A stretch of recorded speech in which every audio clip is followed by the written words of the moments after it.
I was called into work today too because my one of my coworkers, her family was sick. So now that means I don't have to work tomorrow, which means I'm probably gonna do some sumo content tomorrow.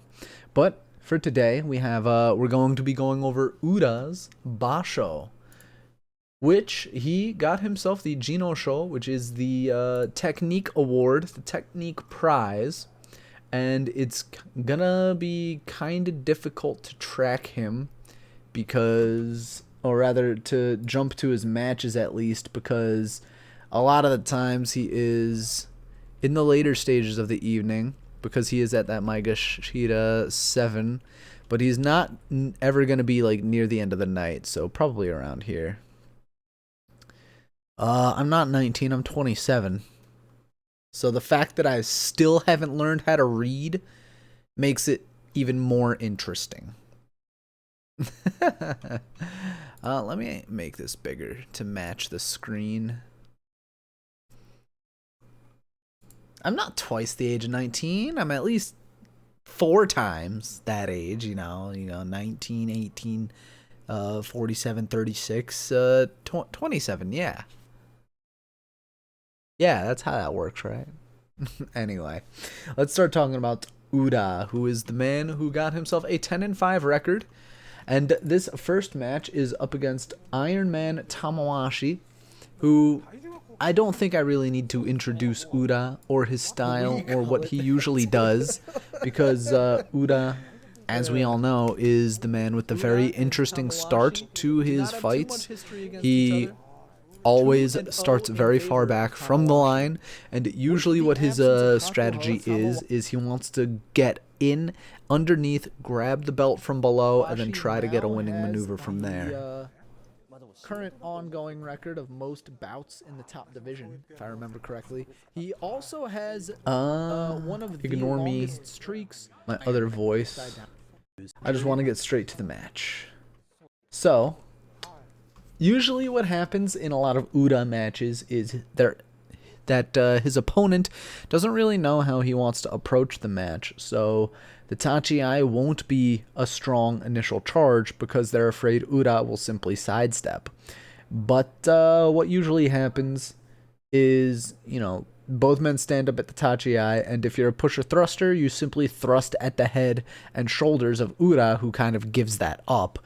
Or if you're a Yotsuzumo guy, you kind of try to probe, see if you can actually make any headway, and really just see what you can do. So what does Tamawashi do here in this first match against Ura? And Tamawashi about to be underway. So like I said, and that is gonna be Tamawashi very slow to the Tachi. Really very cautious, didn't know what to do, and Ura simply dives up underneath. So, like I said, Tamawashi stands up slowly at the Tachi, and Ura, you can kind of see it there. He leaps forward a little bit on the Tachi, and I'll pause it early if I can. You can see his feet are placed all the way back here, which I will make my actually, let me make this a little bit smaller. Oops, that's just moving it out of the way. Let me make this a little bit smaller.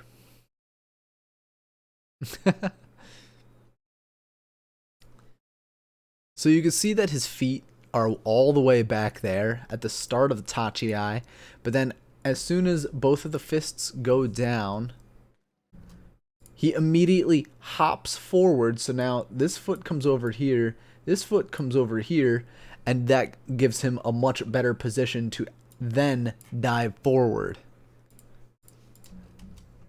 That left foot actually went a very long distance.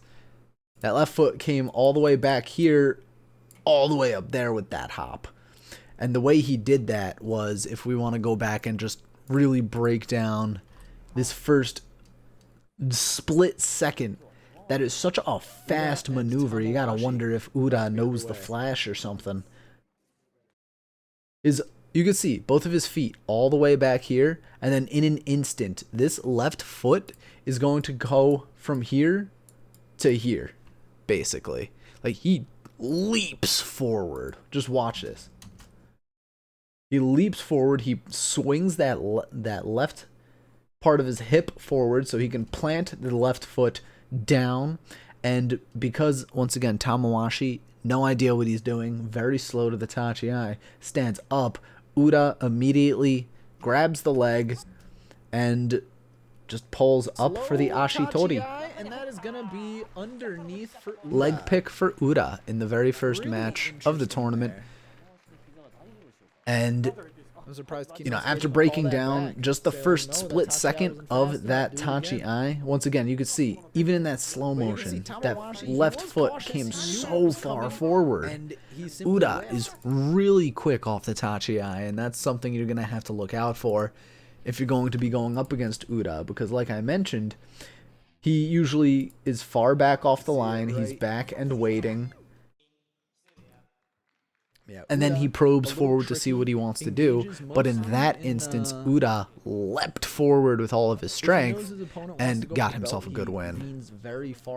Yeah, I got the email saying that the order was placed too, and it should be on the way, but tracking numbers don't exist for some reason. How are you doing, Safari? Did you catch any of the Magic Pro Tour last weekend? It was pretty boring, not gonna lie. Here we have Uda versus Kotoeko. Kotoeko did terribly this tournament, we know that. And whether or not it's because he is simply going to be doing bad from here on out, or if he was just fighting way above his pay grade, is going to be seen right here. So, once again, I'll do it at full speed. Wanting to get the jump here, let's see what happened. Kotoeko, oh, my bad. Kotoeko walks it forward and actually goes for the Tsupari to the face and shoulders, like I said, likes to happen, but Uda leaps forward on the attack and gets the frontal push out himself. Playing in-store championships. Ah, nice. I'm glad you did well. I can't say I've ever done a tournament like that myself, but I hope you had fun and got some good cards out of those promo prize packs. So what happens here in this fight is, instead of, you know, standing up gingerly at the Tachi like Tamawashi, Kotoeko actually marches forward and pushes forward and goes for the Tsupari to the head of Uda. Uda fights it off, and, you know, like a snake, you're going to see him circling around over to here to see where the attack is going to be best for him, and then he strikes. So let's see how this goes. Once again, off the Tachi, Uda a little slow this time. You can see he doesn't jump nearly as far forward, whereas in that first match against Tamawashi, where his left foot goes from all the way over here to all the way over here, the left foot only stops here. Is it because Kotoeko actually pushed forward and stopped the advancement, or is it because Uda knew he would have to be a little bit more careful in his approach? Either way, he meets Kotoeko right here, and like I mentioned for a lot of my other sumo wrestlers, 1 foot back, front foot driving. That front foot forward, pointing in the direction that he wants to move. Stubborn, stalwart, standing down like a stone. He's taking Tsupari to the head, and like I mentioned earlier, he's going to start circling around, trying to fight off the attack. You could see he's shuffling his feet, He still has the 1 foot back and his front foot pointing at his opponent. Uda finally starts taking some steps forward when Kotoeko, I don't know why he steps backwards, to be completely honest. He had some really solid Tsupari to the head, to the shoulders, and he takes this step backwards with this right foot, and that allows Uda to finally start moving forward too. And you can see shoulders square, hips square. He's in a good position. He is the one moving forward here. If it were the other way around and Kotoeko was the one moving forward, I would say it's a bad position for Uda. But that's not what's happening right now. Uda is the one moving forward. Kotoeko was the one who volunteered to take a step back. And now on the retreat, Kotoeko, you can see he missed slapping down the hands right here. And that's usually a tactic. He missed slapping down the hands. And now his arm is all the way out here instead. And Uda charging forward, you could see, once again, his foot pointing in the direction that he thinks Kotoeko is going to move, just like with Abi the other day. That foot pointing in the direction he's going to move, leaning forward, everything going into this really wide box that opened up for him in that torso of Kotoeko, and he's just going to get the push out with his head. And it's just a really simple how do you do follow-up for Uda from there. Aoyama Jr.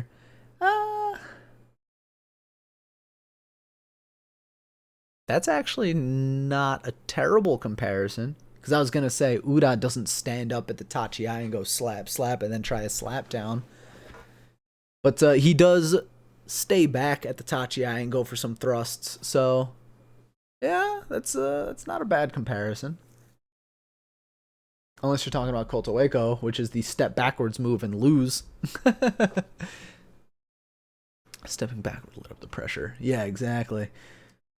I honestly don't know why Kotoeko would step backwards. But here we go into day 3. Day 3 is where Uda faces off against Hoshoryu. So that's an interesting matchup right there. Let's see. That is Tobizaru versus Chiyoshoma. Looks like we will be going into the Shimano Umi versus Tamawashi, then Uda Shohoryu.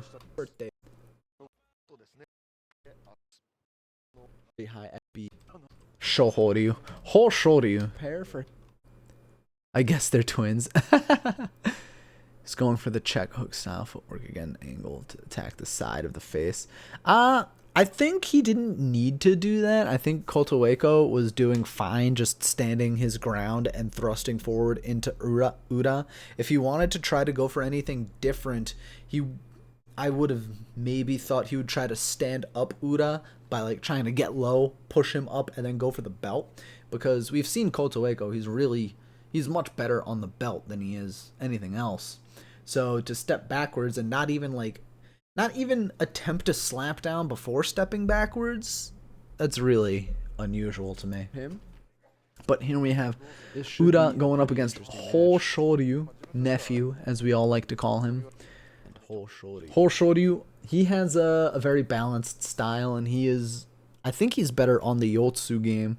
So in this matchup, I would think Hoshoryu wants to try to get inside, grab the belt as fast as possible, and if he can't, he would want to try to, slap the crap out of Uda, which, like I mentioned, Uda opens himself up to those types of attacks.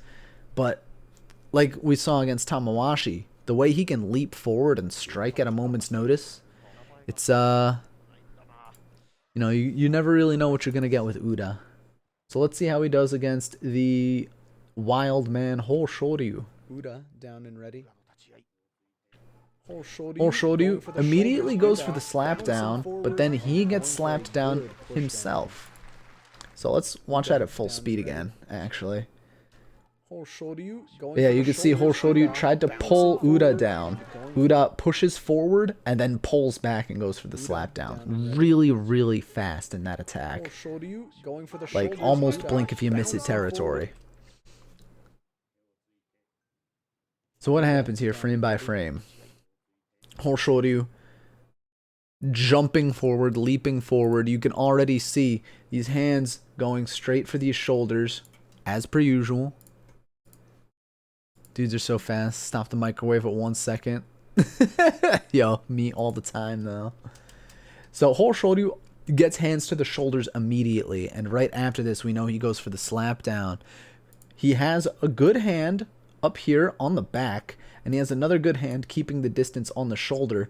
So what Hoshoryu does after this, 1 foot back, 1 foot forward driving, Uda, he has a worse stance, I would think, here, because Uda does have these legs kind of in place, but the difference is they're not straight like some other people's legs, or like I mentioned against Abi in some of the matchups, his opponent's legs would straighten out. His legs are bent. He is ready to kind of get dragged anywhere, and he is ready for any kind of attack.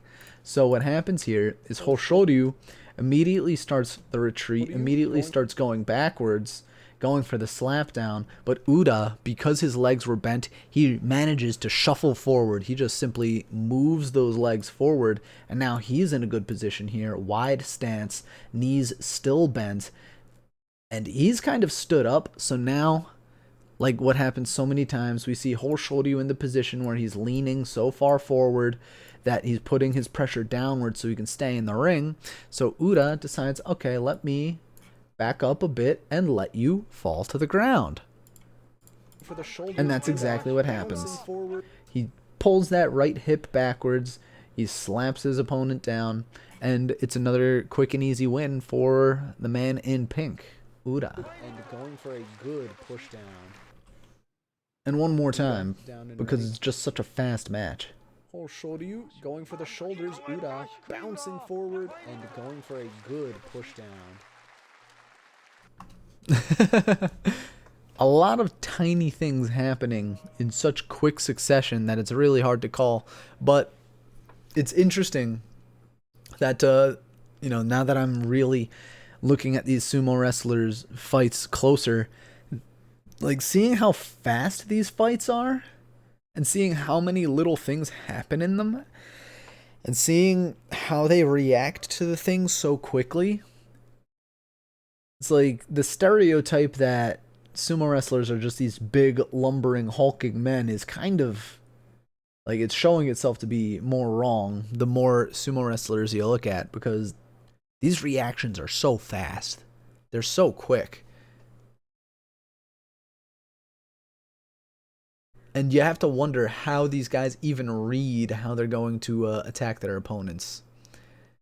On this upcoming 4th day is when Uda takes his first loss. Spoiler alert. Uda loses to Tobizaru. Not that match. Not that match. Oh, that's a replay from yesterday. Uda and Tobizaru. So Tobizaru is another man with an interesting style, and probably someone that I will look at in the future. I mean, he went 7-8 at this tournament, but I think he's interesting enough that I do want to take a closer look at him. That's how you feel about Uda? But Tobizaru, a very experimental style. He usually tries to fight towards his opponent's weaknesses, which I think is interesting. And if he doesn't know how to fight his opponent, he'll usually keep himself at a distance anyway, which is what Uda is weak to. What's up, Alex? How you doing? So what's gonna happen right here is well, we'll watch it at full speed, but Uda is never able to get a good attack because Tobizaru is far too cautious in a way that a curious monkey would be cautious. So they go head to head here, and Tobizaru thrusting at the chest, thrusting at the shoulders. Uda can't really mount an attack because the hands from Tobizaru are too quick. He keeps slapping very interestingly. Like, we can see the chaos when they go head to head and they go slapping shoulder to shoulder like this. Thrusting at each other's shoulders. It's really difficult to see, like, even what they are going to think of what to do next. And Tobizaru, staying with this unusual style, staying with this unusual attack, it's really hard for Uda to really mount a counterattack, which is what he likes to do. Uda is usually the man to counterattack a reckless charge or counterattack a bad pull, a bad push, but here he doesn't know how to counterattack because it's like one of those things. How is he gonna know what I'm doing if I don't know what I'm doing? And it looks like Tobizaru is completely improvising the entire way, so this is gonna be really interesting to try to break down. So immediately off the Tachi, head to head, hand on the shoulder, and they're gonna start going at it. Like, just simple pushing back and forth. We could see it on the hands. Like, Tobizaru's hands are gonna be doing this weird thing where they're like everywhere at once, and he's like all over Uda. And Uda, like, because these hands are so fast, he doesn't know really how to fight them off. We can see Uda is in his usual good position that he wants to be in. He has left foot forward, right leg back, knees bent, ready for the attack, ready to charge forward and pounce forward should he need to. But Tobizaru is doing the same thing. Left foot forward, right foot back, and he's the aggressor here. Tobizaru is the one that chose to go head-to-head against Uda, and he's the one that's, like, flipping these hands all over the place. Like, so it's really up to Uda to, like, try to counter this attack, and he does. You can see that he has this right hand right here trying to push at this arm, but he's pulled down a little bit, which pulls him off balance, and now he goes for the shoulders, which Tobizaru counters by going for the arms like Uda wanted to. So now Tobizaru flits his hands back forward. You know, he gets a little slap to the face on Uda, and he puts the hands back to the shoulder. Uda and Tobizaru still in these good stances as far as their lower body goes, but what their hands and what their upper bodies are doing, it's honestly like I haven't seen anything like it before. They go back to head-to-head, like the head to the shoulder, head into each other's shoulders, and this is where you can see Uda, I think he has a better position to push from because he has this left hand inside that is going to be going straight for the shoulder right here. And I think that's going to be where Uda can push up Tobizaru and get a good attack. But in that instance, Tobizaru, you can see, just in that one split second, his hand goes from up here to down here. And now he's going to either, like, his options here are to either slap up the elbow to get that off of him or to attack the rib cage. And honestly, I don't remember what he does because the attacks were so fast. But he opts to attack the arm here. And because we see the right arm is also throwing Uda off balance, we could see Tobizaru tilting these arms, and he's trying to do that to Uda to try to tilt Uda off balance, which we could see the line of the shoulders. Tobizaru is a little more off kilter than Uda is, and then even as far as the hips go, Uda is counteracting what's happening up here with his hips, that left leg still forward, right leg still back. Whereas Tobizaru, he's kind of leaning into it. You can see the hip line is also coming this way. And that, I'm not sure if that's going to be able to throw Uda off balance immediately. But again, they just keep going back at it. Uda gets pushed away. Tobizaru missing with this right arm. You can see it's a blur out there. And then they reset head to head, hand on the shoulder of Uda. Uda with those arms bent, trying to attack from the outsides, trying to go for the hand here. Well, thank you so much, I don't know how to pronounce your name. Sahira. I appreciate that.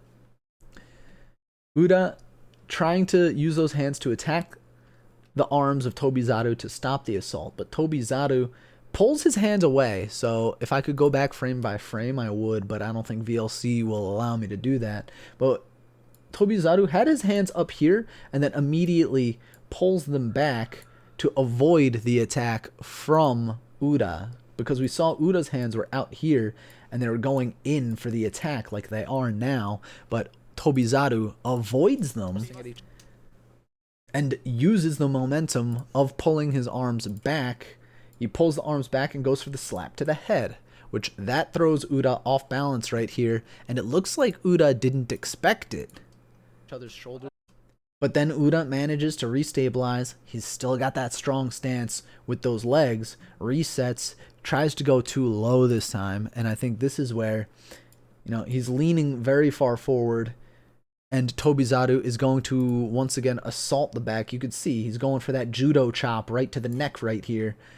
I can't see what's happening on this right side though, but you have to imagine both of these hands are going to be coming down straight onto the back of Uda, and that is what's going to, you know, that's what usually would slap a man down.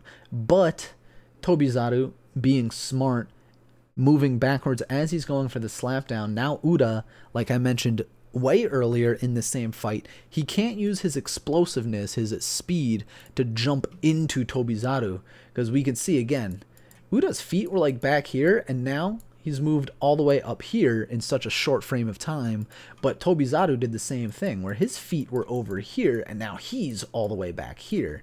So these guys have about the same amount of speed, and Uda not being able to keep up, not being able to pounce like he did on day one against Tamawashi, now he's in a little bit of danger, because Tobizaru is keeping him at that arm's length. Tobizaru keeping him all the way out here, and Uda, he has no offense to mount because his arms are still bent, they're still in here, and it's Tobizaru's control at this point. Tobizaru, after taking the step back, recharges, and Uda manages to catch him, but now Tobizaru pushes Uda away. They reset back here in the middle of the ring, and if anything like the entire match so far is going to happen next, it's going to be under Tobizaru's control, because Uda, like I said, the one time he might have been explosive enough to jump forward, that's already when Tobizaru was slapping him down and attacking him, so he needed to jump forward to defend. Now, what could possibly happen at this point? Uda, he can't jump forward because Tobizaru, the flying monkey, will just fly back. He will jump away. If he stands here and stands his ground, he can reset his footing. He can, although he's still in that stance that he likes to be in. This left foot still forward, pointing at his opponent. This right foot back and getting leverage that he's going to need should he need to defend himself. Whereas Tobizaru, he's squaring up right now. He's looking like our man Takayasu in the way he's squaring up like a silverback gorilla. He's got his shoulders square, his hips are a little off, but his feet are in a wide stance here. And you have to imagine what will happen next is both of these men are going to recharge at each other. Like, I mean, there are three different scenarios. Both of these men recharge at each other. Tobizaru leaps at Uda, or Uda leaps at Tobizaru. What happens here is Tobizaru engages with Uda right there.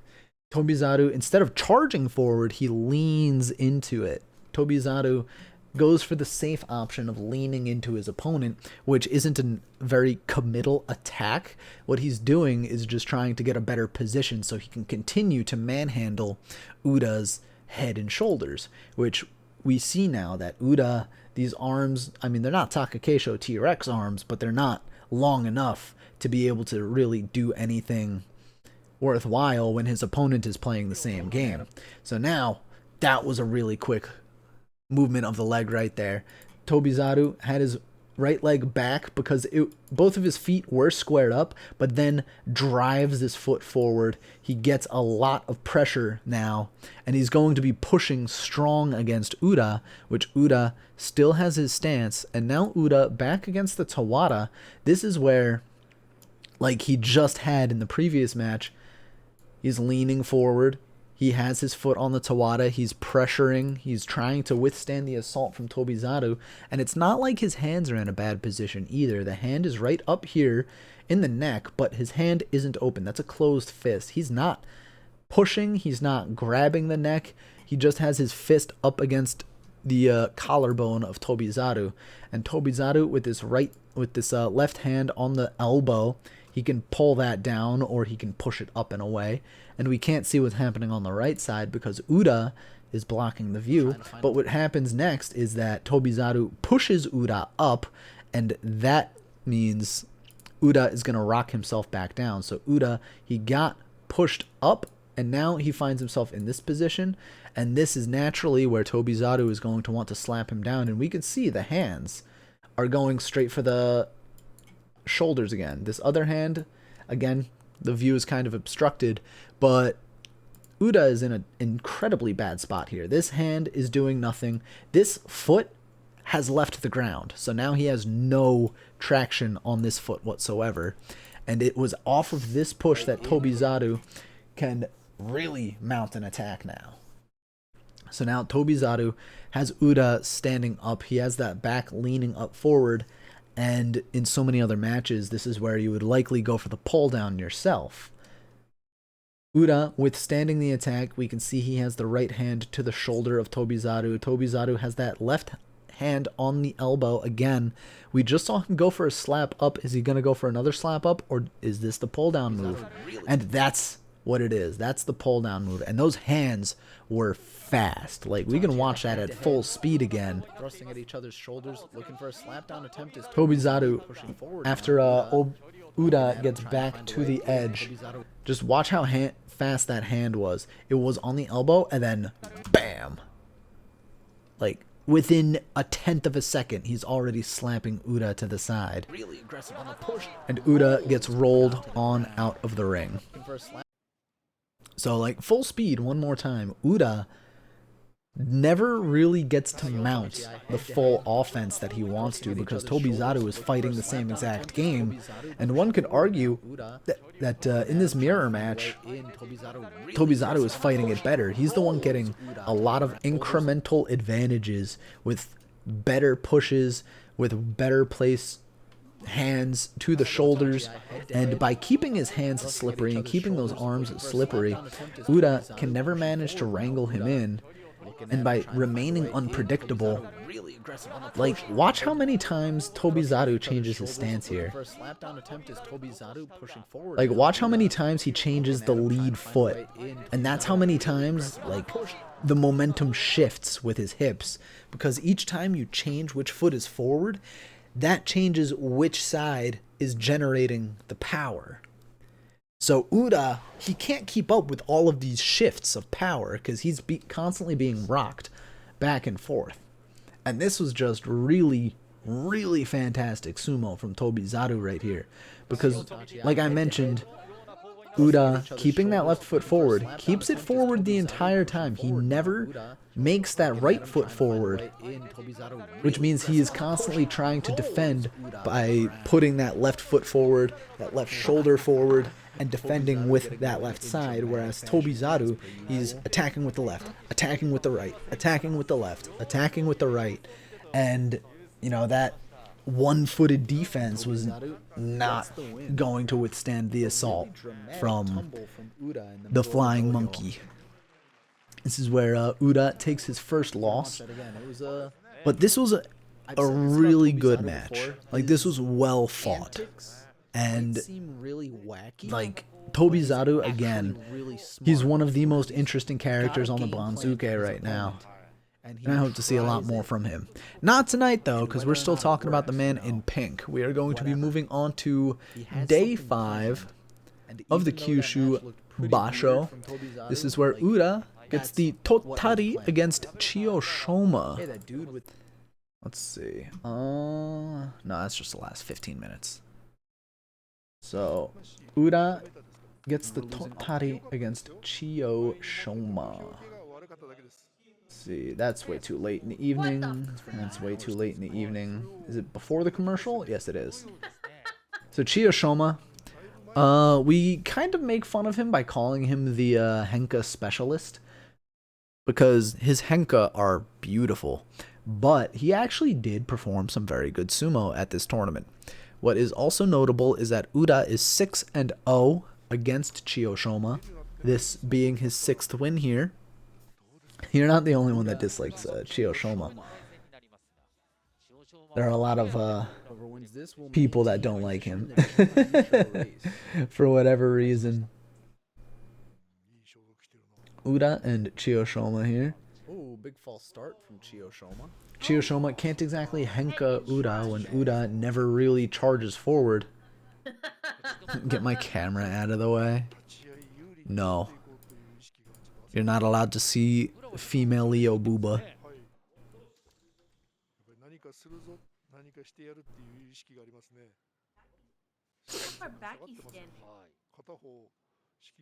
I just gotta teabag my guy before I kill him. Goes for it this time. But Chiyoshoma tries to immediately go for the belt, and he really can't grab the belt. He's just grabbing a handful of Uda's fat. Uda goes for a really weird twist there, and that is what the Totari is. But once again, from full speed, from Uda's perspective, Chiyoshoma, he, I just said we would watch it at full speed. I'm a little dumb. But Chiyoshoma goes for the shoulders and then goes inside for the belt, and Uda blocks him from ever grabbing the belt. You can see the way his forearms are positioned. He's never ever going to let Chiyoshoma grab the belt. And then from here, he goes for the pull. What a twist. Uda. I just gotta teabag my guy before I kill him. So right here, right off the Tachi-ai, Chiyoshoma goes forward, hands to the shoulders. They almost kind of slide down Uda's back too, which is one notable thing. Uda actually gets in down low enough where those thrusts almost miss him and slide down his back instead of hitting the shoulders in any meaningful fashion. So Uda, diving underneath, now tries to jump up thinking that this is his time to attack, but Chiyoshoma puts these hands inside, and knowing that the hands are coming inside, Uda stood up slightly more than he usually is, blocks with this forearm and bicep count. Like, look at how big that bicep is. Like, damn, dude. You working out? He blocks the inside attempts from Chiyoshoma with that, those forearm locks. Goes for it this time. And we could see Chiyoshoma had a grip on one of the Sagari, but loses it as Uda starts driving forward. He actually walks forward a little bit. He's stood up pretty straight, very straight compared to what he usually is doing. But he's still got both of these knees bent. He's driving forward. I don't like the fact that he's up on this tippy toe right here because that could lead him off balance. But Chiyoshoma's putting up some good defense. He has that back curved. He has that, that right leg back and looking good. But Uda manages to lean forward. Now he's driving with this right foot. He tries to get a grip on the belt around the back, but Chiyoshoma hops that booty away and now makes it awkward for Uda, which Uda, it looks like he's blocking from being smacked down here, even though that's not what's happening. This was kind of like twofold in that Chiyoshoma leapt backwards to avoid the belt. Yeah, to avoid the belt grip, and Uda is blocking, like he moves this left foot forward and blocks a potential slapdown attempt, but the slapdown is not coming here. So it allows him to restabilize, and he has this nice wide stance against a Chiyoshoma that he still doesn't have a grip on the belt. This right bicep and forearm is still not allowing the grip on the belt to happen, which if Chiyoshoma gets that grip on the belt, it is big danger for Uda, but this right arm right now is saving the man. Chiyoshoma is in, I would argue, a much better position to start driving forward, or if Uda wanted to go for the pull attempt right here, he could easily get it by, like, if he were to pull this, his hip back this way, take a really big step back that way, and then pull underneath the armpit. But you can even see here that he doesn't have the full grip under the armpit. He just has this right hand like this, and he really doesn't have the fist digging underneath the arm. He's just using the elbow to block the forearm right here.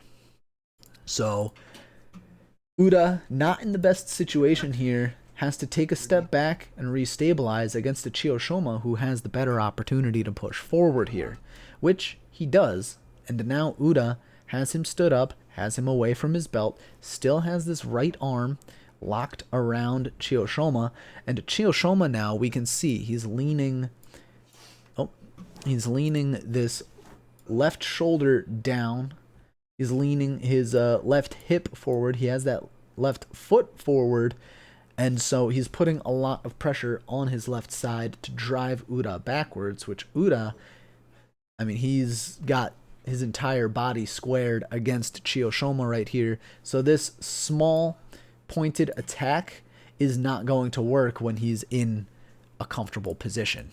So what does Uda do from here? He takes the next step back and pulls. He attacks with the left arm inside underneath the armpit. He uses the right arm to grab Chiyoshoma's hand and pull him away and down onto his knee.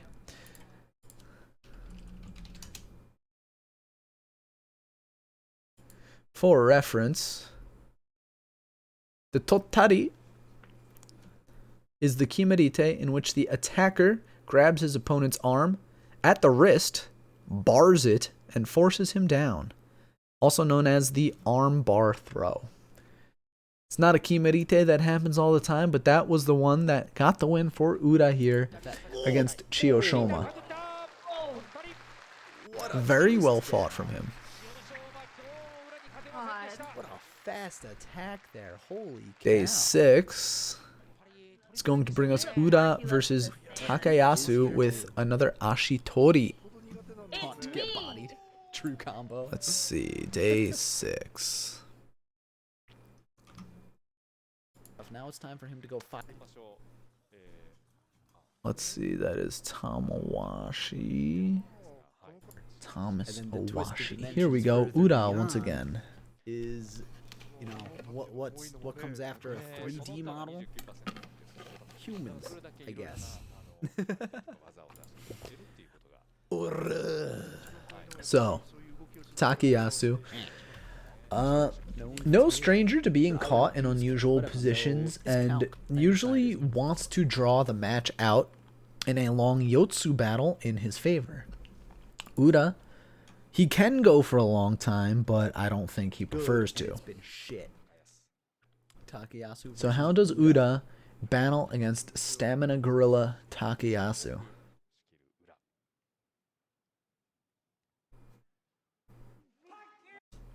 No. First one's supposed to be full speed, my bad. But we can see, as per usual, Ura's opponent stands up and tries to thrust at his shoulders. Ura trying to fight back. You can already see off that first push, he tried to probe for the leg. Now he's trying to hold hands with Takayasu. Takayasu just giving him a shove to the side, manhandling the head a little bit. Just putting, you know, a hand to the face. Ura slaps the hand down and away. Takayasu has him on the edge, misses the slap, and that is what's going to give Ura the win. That one missed slap, that one misfire. And we can break it down until we get there, but that's really what happens. That gives Ura the win. So again, right off the Tachi, don't really need to draw anything out. Both men stand up, going for the shoulders, going for the slaps to the head, until we kind of stalemate right here, where Takayasu, he has the right hand inside on Ura's face, whereas Ura, he doesn't really have anything going for him here. He has the left hand up on the shoulder, and I guess that keeps Takayasu at a safe distance, even though Takayasu's hand is right on his neck. And Ura, you can see his right hand, he pulls it up to try to neutralize, the left hand of Takayasu. Just keeping Ura at a distance. It doesn't really work because Takayasu simply pulls away and then pushes Ura away. You know, using that right hand inside, Ura recharges and wants to reset to that position, even though it doesn't look like it's a favorable position for him. And we can see, once again, stalemated, locked in here, Ura brings that right forearm up. And this is where he exchanges blows with Takayasu. Takayasu just standing really strong right here. Takayasu completely unfazed. Gives Ura a slap to the face. Ura fights it off with his face. Tries to go for another slap to the outside with his left hand, but really nothing doing. And now Takayasu is just like grabbing his head and shaking him right now. Which is, I mean, I definitely wouldn't want to be on the receiving end of that. Takayasu still trying to probe inside. Ura, I mean, it's not a very favorable look for him right here. Takayasu is inching forward, pushing him back. He's Ura still trying to neutralize that right arm, but now he takes a step back, throws down the hand from Takayasu, and it's not like Takayasu was leaning any kind of forward. It's not like he's gonna get slapped down right here. Takayasu just like looks at Ura, and Ura's like, you can see his face right here. He's looking like, uh-oh. He's got eyes straight on the chest of Takayasu, though. Got to keep your eyes on the prize. You got to keep your eyes on the target. And here, again, they're just probing at each other's hands. Not really much going on right here. But the real the real turning point of the match is going to happen, and you might not even realize it's the turning point because it's off of an attack that misses right there. And we can try to go back to it and try to catch that freeze frame. But the missed slap from Takayasu exposes the knee. Because when you think about it, this right hand is blocking Uda from doing anything. It's like Takayasu right now is putting up a force field with this right hand and saying, like, you can't enter this. You can't come past my right hand. But when that force field moves away, that gives Uda the opportunity to just dive right at the knee. And it's only a split second. It takes just like 2-3 tenths of a second for Uda to see what's happening, react to it, and get the win. Right there. That right hand is away. The shields are down. Takayasu, he swung and he missed. His right hand is completely out of the equation. Now there's nothing here to stop Uda from going for the leg. And Uda, seeing this, jumps straight for it. And you can see this right hand going for it. The left hand going for it. Everything is going for this leg right here in this moment. And he gets it. Takayasu pulls his hand back in an attempt to block it, but it's too late. It's way too late at that point. Just that one right there. Just that one small moment. Slaps the hand down, trying to probe inside. Whoop! Shields down. Go. Boom. Like, that was what? 2/10 of a second? 3/10 of a second? Uda's speed is incredible right here. And it gets him the win. A missed slap. You think, like, what? Like, in the time it takes you to, what? That's when Uda won. What's up, Bear? Come say hi to the people in the camera. Or go away. What's up, Bear? What's up, Bubba?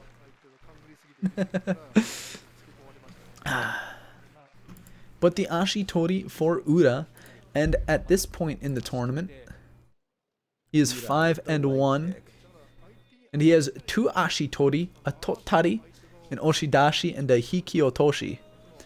This next match on day 7 is going to be up against Endo, and this is going to be his second loss of the tournament.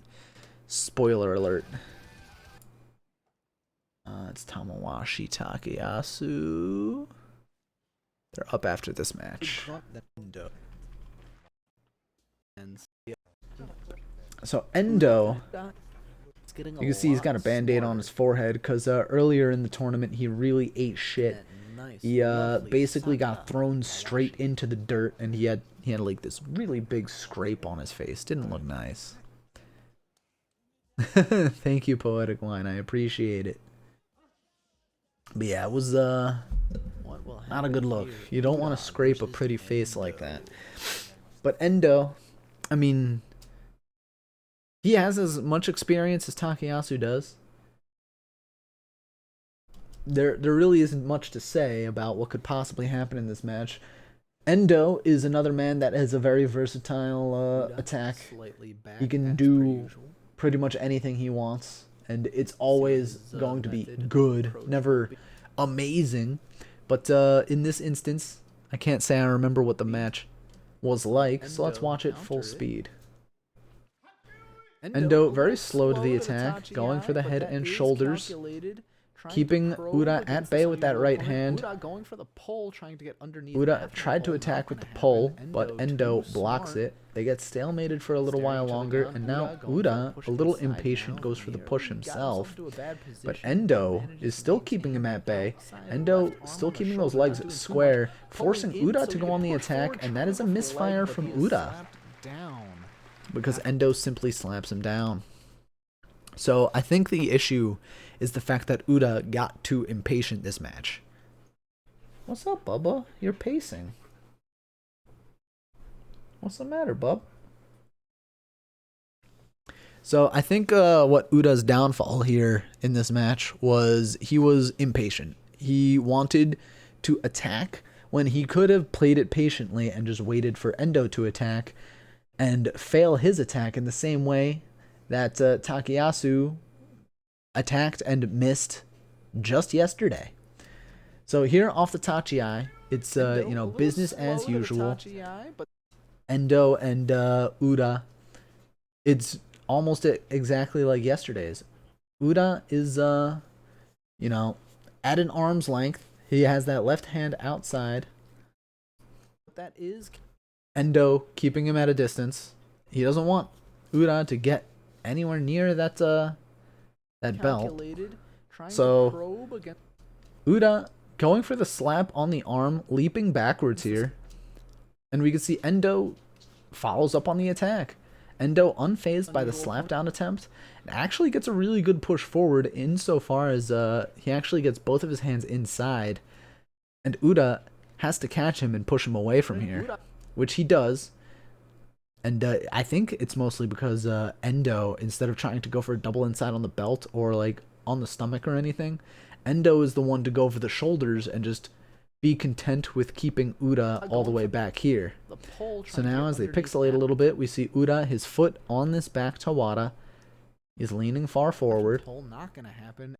And they're going to be stalemated like this for a little while. And Uda is going to get impatient again. He goes for the step forward, the push forward. And Endo is going to counter it by just, walking backwards. I think I need to let the dog out on the patio after this match. But Endo walks it backwards. He just catches the attack from Uda. And he doesn't really have a counter attack either. Endo is just waiting and watching and seeing. It's very similar to the Tobizaru match in that Endo is playing exactly the same way Uda is. But instead of attacking as much as Tobizaru did, Uda is simply... Endo is simply just chilling. He's not trying to manhandle the head. He's not trying to slap or anything. He's not trying to do anything fancy. Endo is just standing here. Got himself into a menacingly bad position, but manages to maintain that outside left. So now they're stalemated here a little while longer. Uda gets impatient and he tries to throw. I think he tries to go for the pull on Endo's arm here. You can kind of see it's a little awkward. Because, again, Uda is in the way. But Endo's arm coming out like this. And Uda, he has his shoulders low. I don't know what this right hand is doing. But you can tell Uda tried to pull the arm forward from Endo. And Endo, not really having it. But he does get the head to the nose, which pops Endo back up. And now Uda is in a really good position to attack. He has the, inside left in and around the back. But Endo, you could see, he threw the forearm forward across the face and then pulled it back down to put Uda in the arm breaker hold right here. So he created a little bit of separation against Uda by throwing the forearm across his face and then pulling it back down. And now Uda has to opt for some tsupari to the chest now, which, we don't usually see him going for this type of attack. And Endo, on the push forward himself, it looks like Endo stumbles, and Uda, I think he just simply gets a little too low here. I think he underestimated how much or how stable his footing was, because his feet, you can kind of see, are, making a line right here that he can easily bend back and forth over, you know what I mean? It's not very stable, and this is exactly how he falls forward, because he's making this line with his feet, and all of his weight is going this way. So it's very similar to the, you're at the edge of the Tawada, let me pull you forward. And that's kind of what happens here, except Endo doesn't really pull. He just slaps him down here. So I think a large part of this attack was Uda becoming very impatient, and instead of trying to let Endo attack and take advantage of a failed attack, he just had to, I think he felt like he needed to make something happen, which he really didn't, but this loss pulls him down to 5-2, and I'm going to go let the dog out. I'll be back in a minute.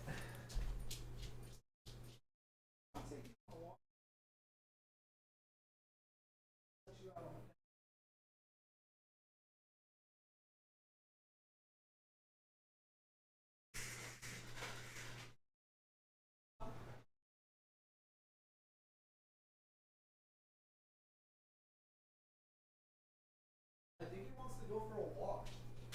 No. No, Bear. We're not taking you out. We took you on 3 walks already. Patio.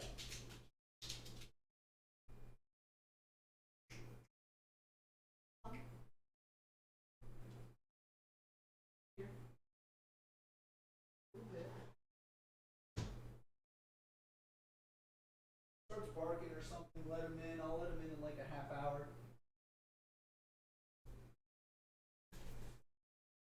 Alrighty. So now we will be going into day 8, which is going to be Uda versus... where are you, Uda? Chiyotairyu. 5 only to go 5 and 10. A little too far. That's Tobizaru, a little too One far. of you are gonna betray me tonight. That's He Abi. told his friend to his face, like, bro, Kotoeko Good morning. Uda. it's like, shut the fuck up. Yeah, shut the fuck up. Alright. You talk. Gonna deny. Good, but Abi. been looking. Here we go, Uda. Play the thing. Uda versus Chiyotairyu. Uda, do you have an? I didn't want to start the match yet. So Chiyotairyu is another guy who's, another pusher thruster. Probably going to watch him go for the shoulders and just see how Uda reacts afterwards. Uda versus Chiyotairyu. Uda, do you have an answer? The Henka! And it's a Henka for Uda. Wow. Not really much to break down there, but he had to go really high for that. No, excuse me. I'm like half burping, half hiccuping. But he had to go really high for that Henka. We can just see, again, how high he leaps for this. And Chiyotairyu, he doesn't usually go low. So, to get this Henka, Uda, do you have an answer? really unusual. You can see Chiyotairyu pushes forward. He looks ready to go for like hands to the shoulder, but Uda leaping to the side, gets the slap on the back, while at the same time, because Chiyotairyu kind of catches him with his left arm, but that's to his detriment because he catches, he's twisting, and now he's being twisted, and Uda slaps him down. So like the momentum right here on Chiyotairyu, he's moving forward, and this arm gets caught, so now his body is swinging this way, and because Uda is slapping down on his back while he's swinging, he's just gonna go down to the ground. The Henka! Wow. So, yeah, quick bout for Uda, and that really makes up the time that we lost talking about the Tobizaru match, at least. Not that we're on any kind of time crunch, but I do like how these breakdowns so far have been like an hour and a half-ish long, which I think is pretty cool. Day 9 is going to be Uda versus Aoyama with another Katasukashi, which that Kimerite is like an arm pulling slap down or something along those lines. Shoma. Let's see. That's a little too far in the evening. Your world. No, that wasn't. Versus Aoyama. Chiyo Shoma, and then we have Uda versus Aoyama. The world. The Abema ads. Alright, so Aoyama, pusher thruster. Again. Gonna go for the shoulders. Again. How does Uda defend? Again. I just want to watch sumo, for God's sake.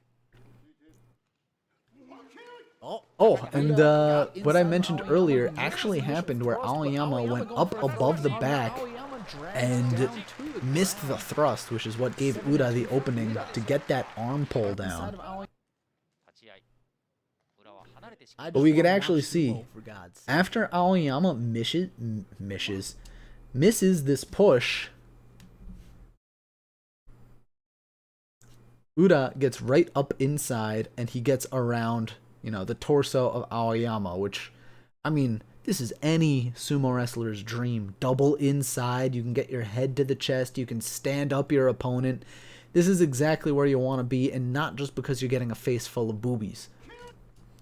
He does not manage to grab the belt, though, which is what gives Aoyama the opportunity for a counterattack. We can see that Aoyama's left arm has a really good pull around the straightened arm of Ura's right. And we've seen sumo wrestlers get injured off of this, because if Aoyama turns, and, you know, he has that left foot forward. He has this left foot driving forward, even though he's on his way back. If he shifts his body around this way and goes for a throw, that could, like, hyperextend that elbow. This is a very dangerous hold to be in from Ura. But Ura, I mean, maybe Aoyama didn't think that the throw was an option.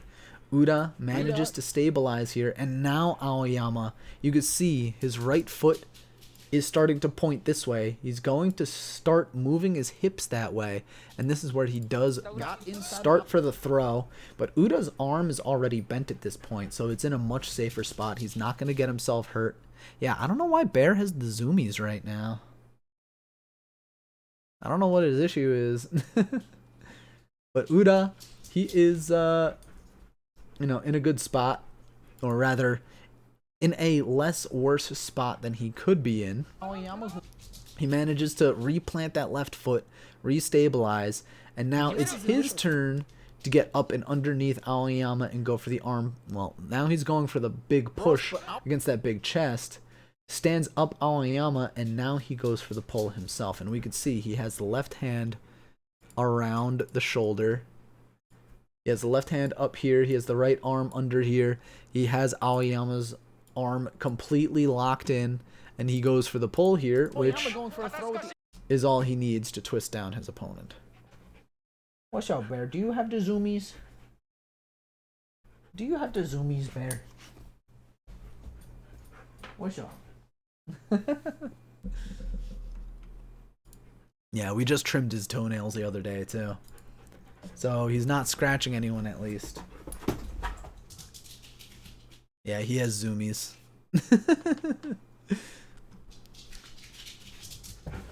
So that was Ura's 7th win this tournament. As we move into day 10, where his opponent is Kotonowaka.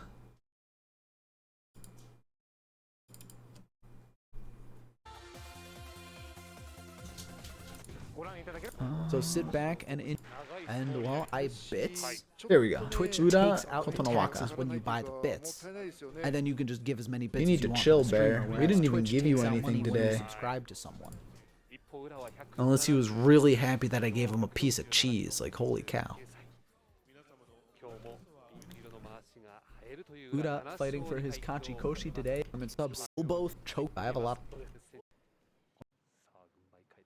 I'm not even gonna lead into this match. It's the same thing every time. Slow Tachi from Kotonowaka. Ura getting up inside. Kotonowaka actually almost had the win there, but fantastic recovery from Ura, who now has the double inside. And he goes for the Katasukashi again and gets it. So really the most important thing to talk about in this match is how Ura recovers against Kotonowaka here. So Kotonowaka goes for the slow Tachi, like we always say. He goes for thrusts to the face, but that left arm misses. Again, that's 2 days in a row that his opponent, Ura's opponent, misses a thrust. And now Ura, he has the left hand up inside the armpit. He's pushing forward, and he's about to go for the bear hug against, the bear hug against Kotonowaka. Which here, Kotonowaka actually slaps the hands down and away, and now Kotonowaka, all he needs to do to finish this off is finish the slap down and then pursue afterwards, give him a smack on the ass as he runs out of the ring. But the way Ura recovers from this, he plants the left foot, and I think he grabs the Sagari here. So he plants the left foot, uses it as a pivot, and he grabs the Sagari on Kotonowaka's belt and uses that to keep himself up and then he can continue to like leap forward, and he has more than enough room where he can resettle right up here against the Tawada. He leaps his left foot forward, can replant it, and at the edge right here, once again, foot against the Tawada. Kotonowaka needs to follow up on this attack, but he's not fast enough on the follow-up, and even though Uda is still in a bad position here, like, he has to replant this left foot. He has to pull it somewhere over here so he can have that wide stance again, but he has the left hand on the leg of Kotonowaka, and that probably scares Kotonowaka because he knows what happens when you give up the leg, the Ashitori. And that, you know, grabbing the leg right there, that causes Kotonowaka to stumble as well. Uda still stumbling, and like two really fast moments that really saves Uda's fight here. And the grabbing of the Sagari, which we'll freeze frame at again. Uda, right there. Or maybe he didn't grab the Sagari, but he just like managed to get a hand on the thigh. But either way, he hit something over here or grabbed this to kind of help swing the rest of his body around, pivoting on that left foot. And then that left leg right here throws Kotonowaka off balance enough that he has enough time to stumble back this way and recover to safety, because this force on Kotonowaka's knee right here, he's slapping it this way. This causes Kotonowaka to stumble this way, and now that gives Uda enough space to put his foot back again. He's still on the retreat, recovering, and now he is fully recovered at this point. Once again, in the span of a split second. Like, that entire sequence of events took maybe 1 second to get to this position. And now Uda is in a very, very favorable position. He has the double inside up underneath the armpits. Kotonowaka, To keep him at a distance, but now in an Uda is uncomfortable there. spot, manages to fight back and actually manages to really like lock those arms down around for the arm breaker grip that we see Terunofuji go for very often because he's taller and stronger. But Uda takes the step back, he pulls, and you can't really see it, but what happens here is he has the left arm underneath the armpit, and he pulls it away really fast to pull Kotonowaka down, and then shifts his own weight over this way to get a better grip on Kotonowaka's arm, which you can see kind of flying this way. So now he's pulled down. He's going to use this left arm and move it to attack this arm, re-grip this left arm from Kotonowaka, and then pull backwards. And that is what the Katasukashi is. Pushing forward, twisting him down. Getting his Uda with his Kachikoshi. Kachikoshi. What's up, Bear? Are you done with your zoomies? I hope so. I hope you don't actually need to pee, because I don't want to wake up to a surprise on the carpet. I thought Kotonowaka had him there for a second, but unfortunately, Day 11 brings us to Uda versus Abi, which is a match that we just covered yesterday. So, day 11. Uda going up against on the push. one of like the most deadly counter matchups that could possibly happen. And this is something I did mention before, is that Uda is quite susceptible to those, you know, attacks on his shoulders, attacks on his, those Tsupari attacks. Right. His is the match before this. And like I mentioned in the Abi video, Abi has the advantage stylistically here, and Uda really needs to, like, the onus is on him to make something happen here. Abi slapping at the head. He doesn't really defend against the attack well at all and just kind of loses. He can't defend against these thrusts to the shoulders, like right here. He tries to go low enough that Abi will miss, which I'll give him that, because Uda wants to be low enough. We saw it happen the past 2 days, where thrusts would miss over his back, but Abi gets the shoulder instead. He actually makes contact with the shoulder. He doesn't miss like Aoyama does, and he follows up really well. Uda tries to fight back with his right hand, but it's hitting nothing.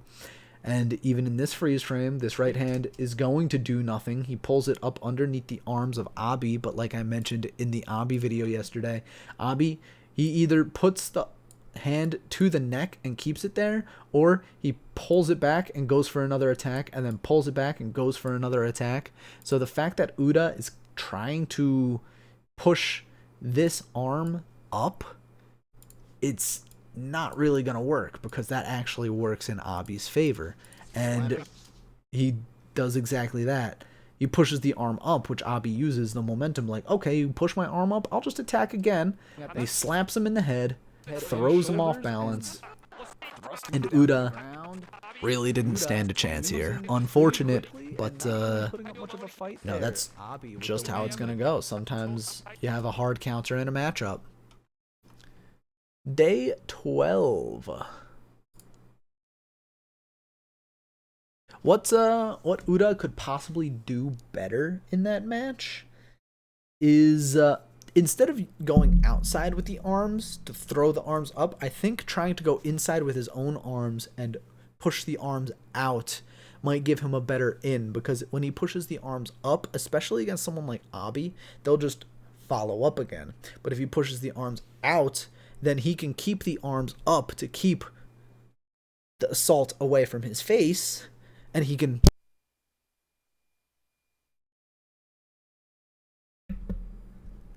dive in for the attack himself. So I think instead of going out and up, he goes in and out. It might be a better defense for him, but I mean, it's going to be really hard to change your entire style just for one matchup, you know? So I don't think that's something that's likely to happen anytime soon, but I mean, he didn't really put up any kind of defense in that match.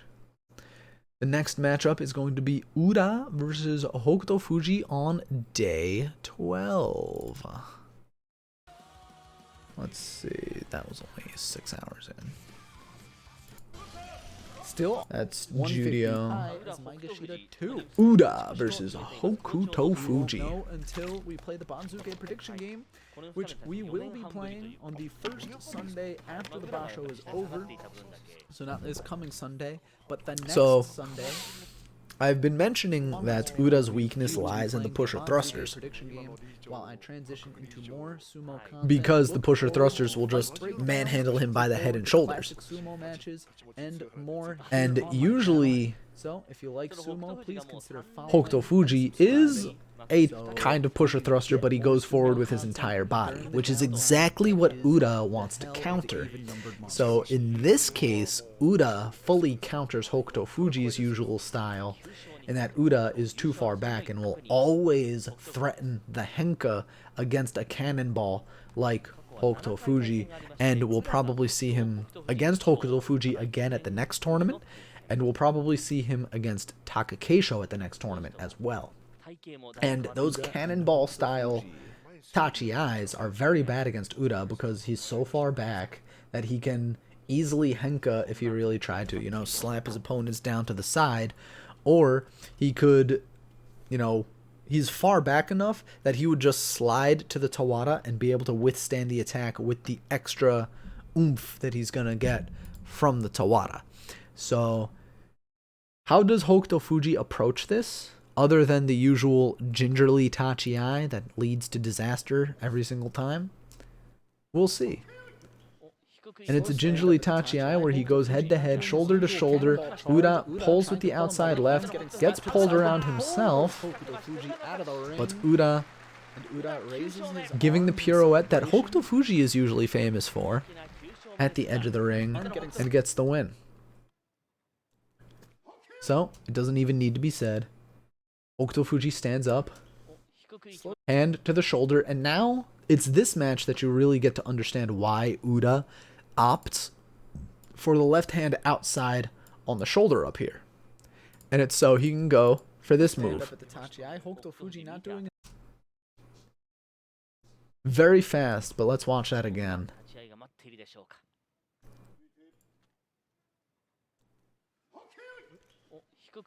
You can see left hand up on the shoulder. What he's going to do is he's going to pull the left hand down the arm, which will force the hand, like, it forces the arm down and away from the body. Because if you think about it, when you're holding the arm up like this, or when you have your hand up like this, and you pull down and away, that's a lot of force right at the joint.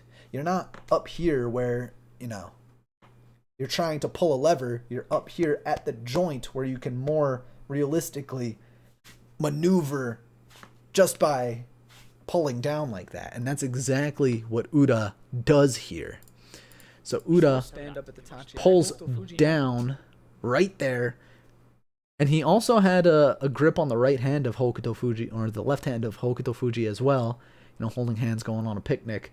And that's exactly what Uda wants to do. He throws down Hokuto Fuji to the side, has Hokuto Fuji stumbling, and now Uda pops his head up, and he's resettling his feet so he can catch Hokuto Fuji on the next charge.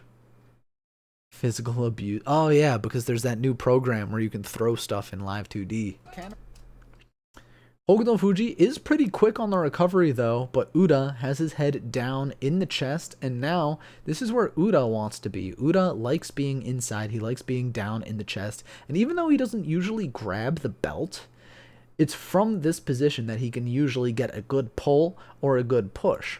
But what Hokuto Fuji does here is he pushes up and pops up Uda, and now finding himself with his outside arm on the right, he goes for the slap down attempt on Uda. So like I just mentioned how Uda keeps the right hand outside, this is where Hokuto Fuji had his hand out on the shoulder and slaps down the arms. So Hokuto Fuji goes for the slap on the arms, sends Uda reeling away from him. And this is where Uda kind of surprises us, because I don't even realize when he gets the grab, but he grabs Hokuto Fuji around the arm, Hokuto Fuji trying to plant that hand in the chest right here, but Uda grabs the arm and pulls Hokuto Fuji out of the ring. The arm getting slapped Just like that. to the side, but pulls. And don't worry about it, Sarah. I'm just going to call you Sarah. Don't worry about it, Sarah. If you miss any of it, you can catch the VOD on my YouTube tomorrow, because according to Twitch rules, I can't upload something that I streamed here within 24 hours. So you'll be able to catch this VOD on my YouTube channel tomorrow. Sarah's good. Sounds good. I'll just try to keep that in mind. But yeah. Uda with a good pullout at the end, and I kind of want to see how he gets it again, because it's really seamless from... Oh, I see. Uda had his arm around Hokuto Fuji the entire time. So it wasn't Hokuto Fuji pushing forward, it was Uda pulling the whole time. Uda was the one that was slapped down at first, but the entire time he had a grip around the arm of Hokuto Fuji, and you can actually see the hand poking out here a little bit. And so when Hokuto Fuji went for the slap down, Uda grabbed him by the arm and just pulled him on out. So that was really good. Really good from Uda. Raises his hands in celebration. Raises his arms in celebration. And that is one of the matches featured in my top 10 video, which you will be able to find later this week on my YouTube channel, that I will probably also post to Reddit. Russian. I can't understand that. The next match is going to be day 13, Uda versus... Where are you, Uda? It's not like he's going up against the, There he is. Uda versus Ichinojo with yet another Katasakashi. And that is much later in the evening.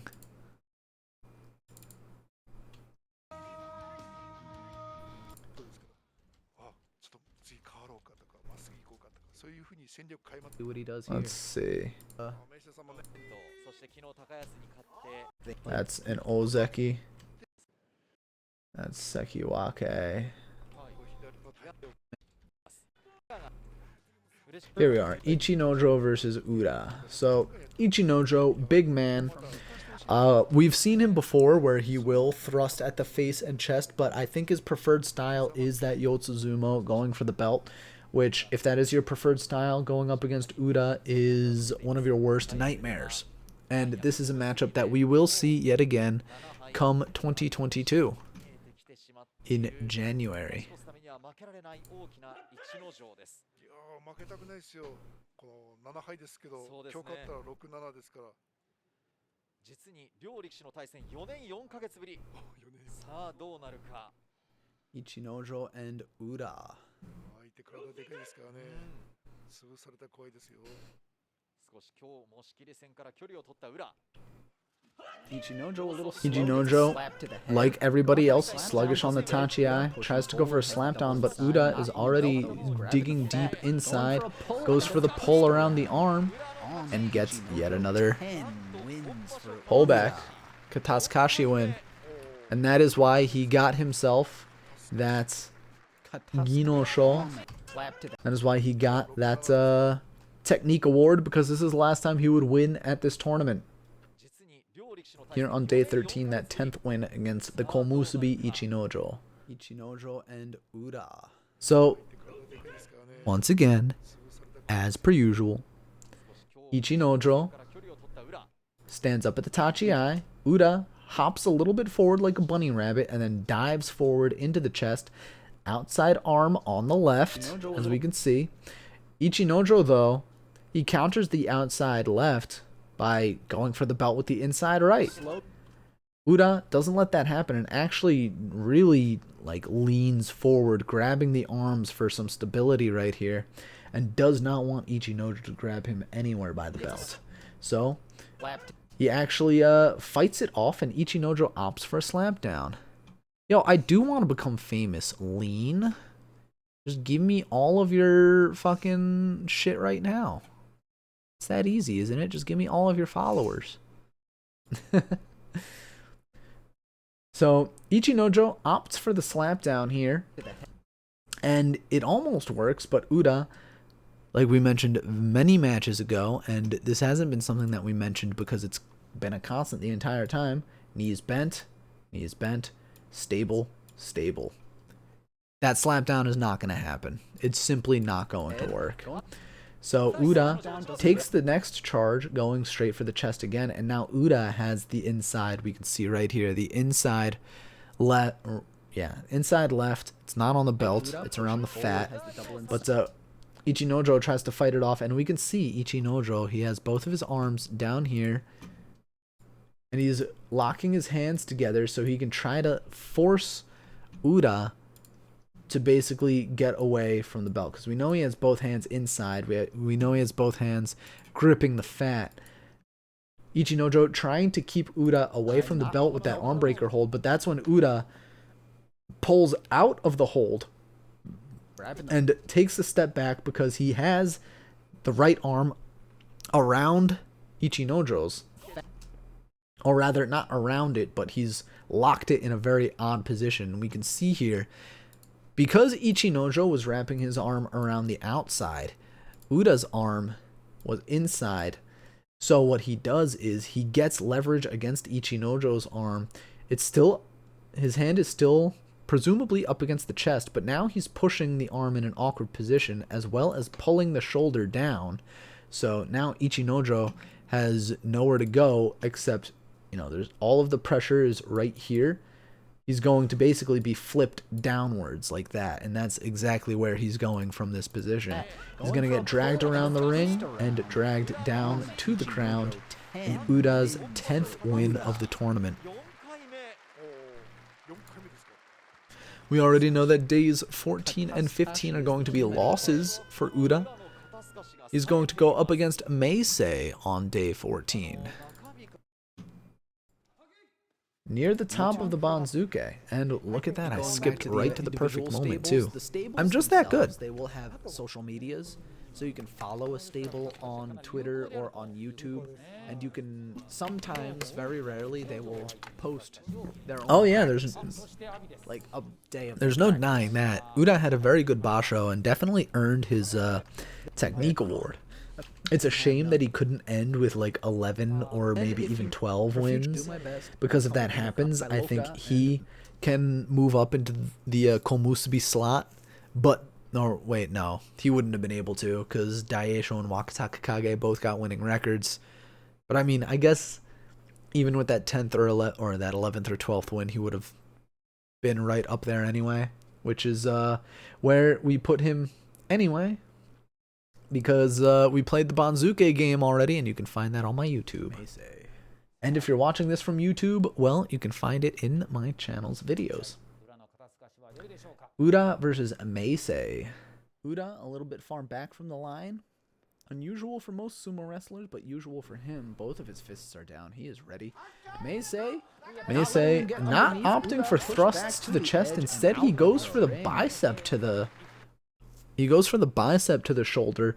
And Uda, it looked like he didn't really expect that to be an option, because we can see Meisei, he simply drives forward and he catches Uda. Like, look at this. He catches Uda like I catch my dog when he tries running around the house, you know. Uda keeping low, expecting thrusts to the shoulders, but Meisei just pushes forward and catches him completely around the neck like this. And this is a terrible position to be in, because now either Meisei can go for a pull, or he can keep pushing in this awkward position, make you fall on your ass, or he can just lay down on top of you. It's a very weird position to be in if you're Uda. So Uda, he takes the step back after Meisei stabilizes, but now Meisei, he has the left hand inside, reaching underneath, gaining a little bit of leverage underneath, you know, that belly. And let's pixelation. Uda, Can't help it. far back from the line. Unusual Someone for please most sumo donate wrestlers, $10,000 but so I can usual buy a for better him. Both of his computer fists are through down. He is Artesian ready. builds. Meisei But Meisei, yeah, he does keep pushing forward. Uda, kind of a desperation slap at the arm, because he didn't really have any momentum to slap down Meisei. And I'll explain what I mean when we get back to it. But usually when you slap down your opponent, you're also pulling them at the same time. So it's more of a pull and slap, or like you're slapping them down, which is more of a push down and forward. But here, Uda, he simply has a grip on the arm of Meisei and doesn't generate much force to really throw Meisei off balance. So the arm just kind of goes down, and Meisei, he's still walking it forward, so he can just follow up on the attack. He puts the arm back up, which Uda tries to pull out, but Meisei, now he's doing those side shuffles. And again, sorry for the artifacting. But Meisei, doing those side shuffles, is able to pursue and kind of like shoulder checks Uda out of the ring right there, on top of, you know, just another really good follow-up thrust with that right arm. So Uda, his defensive tactic just from the get-go didn't work. Like we could see right from the Tachi-ai again. He goes low to try to make the man miss, but Meisei just walks forward and catches him around the neck, slaps the arm away twice, and Meisei just charges forward again, swings that right shoulder forward for a really good push up into the chest, and boom. Pushed him out of the ring. To the edge and out of the ring. Meisei just had Meisei making a better work of Uda. charge there. Meisei had a better everything there, and Uda, I guess he didn't expect Meisei to take it gingerly, or to take it aggressively, because, and again, that's something that happens a lot, is that everyone that charges forward usually goes easy against Uda because they're afraid to be henka'd. But he only henka'd Chio Tairyu this tournament. So Meisei, he didn't, you know, cannonball forward. He just went forward. Like, we can see it again. Uda a little bit fun. I will be doing Enho. I'll be doing him tomorrow on my stream, which means he will also be on my YouTube channel Back later from the this week. line. And you And that's because on my Twitch schedule, or on my schedule, if everyone will allow me to self-advertise near the end of this video and near the end of this stream, I tried to make it so that on days that I work, I will be doing variety streams because there'll be less energy because those are days that I worked. But I was called into work today and I didn't want to change the schedule off of sumo, so I don't work tomorrow instead. So I will be doing sumo tomorrow, and because I didn't have anyone scheduled for tomorrow's stream, I'll be doing Enho tomorrow. And then later in this week on Friday, I will be doing Takanosho. Yeah, sure. Tell all of your sumo peeps to join us here. I am streaming all of the sumo content as much as I can, and I will be also live streaming all of the sumo tournaments when I can. And if you miss any of these breakdowns, or you want to check out any of my other sumo content, you can go right to my YouTube channel. And if you're already watching on my YouTube channel, be sure to surf around my channel because I have a lot of fun and funny things on there. And now we go into the final day of the Kyushu Basho for Uda. This is where Uda eats his 5th loss against Chiyomaru. So let's see, day 15. そうです that hand ね for Onosho A little earlier. had one loss and could not stop. Let's see. 情報感覚ですね This is Chiyotairyu. 俺ねちょっとね大きい人が Oh, this is way too early. I was actually closer with the Aoyama fight. Here we go. Uda versus Chiyomaru. False start. Oh. So Chiyomaru, another pusher thruster. We already know Uda is weak to pusher thrusters. And the fact that this is an Uwatenage is kind of weird, because Chiyomaru, not usually known to go for the belt or go for throws underneath the arms. Again, a pusher thruster. But let's see what happens here. Uda going up and underneath, getting pushed at by the shoulders like he usually does. Going down in the stare down, trying to attack the leg. And once again, I think that was impatience from Uda.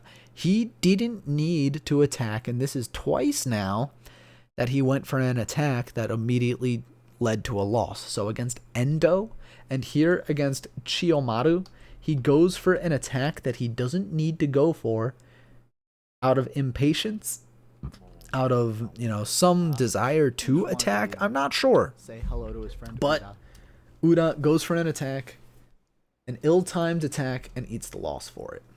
So now, off of the Tachi-ai,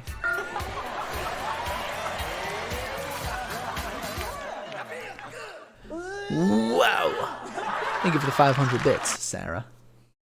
So now we have off the Tachi-ai, Uda and Chiyomaru going at it. Chiyomaru grips Uda around the head and pops Uda up, which is exactly where he doesn't want to be. Because now Chiyomaru can follow up with Tsupari to the chest, to the face, to the shoulders, however he wants to. So Uda, after getting his hands slapped down, kind of caught off guard a little bit, and you can kind of see it. He went down like this to try to slap the hands down, but his were the ones being slapped down. So he's really out of his element right here. Chiyomaru is in full control.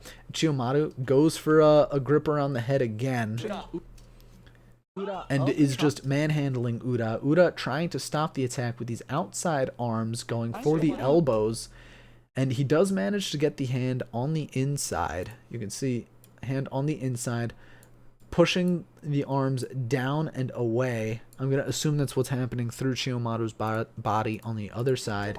But Chiyomaru, trying to fight it back, takes the step back, and now Uda, a little confused. Uda thought that Chiyomaru was going to keep attacking, but now they're in this stare down, and once again, we saw it against Endo. We're going to see it right here. Uda goes for an ill-timed attack, and before anyone says that this, it's Yaocho because he wanted to give a man an 8-7 record, he has a history of doing this. Uda has a history of going for an attack where he shouldn't.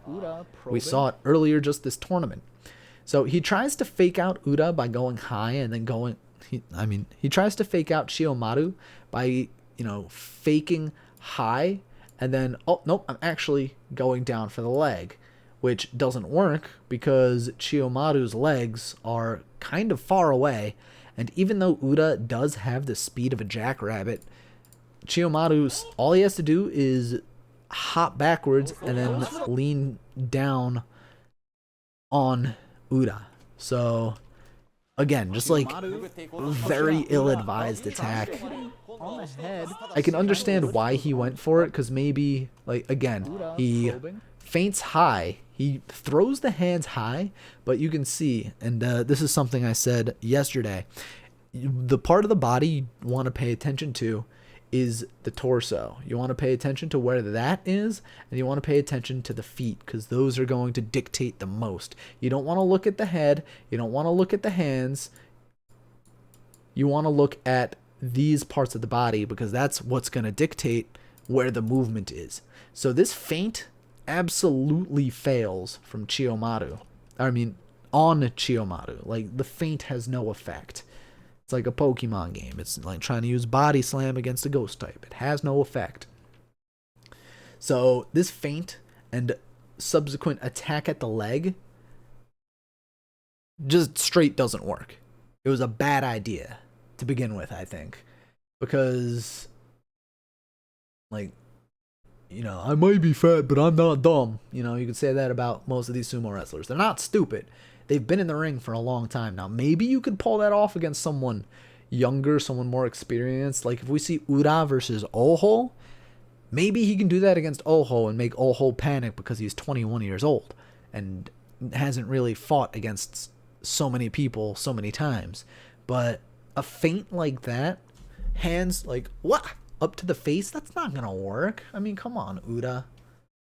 It doesn't work here. I don't know if there is ever going to be a situation where it works. I don't know if I've ever seen a situation where it works that wasn't Enho, in which case, like, he has to throw his entire body into everything he does anyway. So, like, can you even really call it a feint at that point? And Uda just gets himself smacked down to the ground. And that is it for his tournament, despite losing on the final 2 days. Ending 10-5 is a very respectable score. He gets the technique award because he got so many different kachikoshis. He got so many different kimarite. Kataskashi, Totari, well actually a lot of Kataskashi. Ashitori, Hikiotoshi, Oshidashi. So five different kimarite. Looks like 4 of them were Kataskashi. 2 of them Ashitori. 2 of them Totari. So, really interesting basho for him. And he will be moving up the Banzuke. I have him placed at something in the neighborhood of Maegashira 2, if I remember correctly. Like I said, if you missed that video, you can catch it on my YouTube, where I talk about the Banzuke discussion. And that is going to be it for this video. So I will stop recording and then I'm going to raid someone.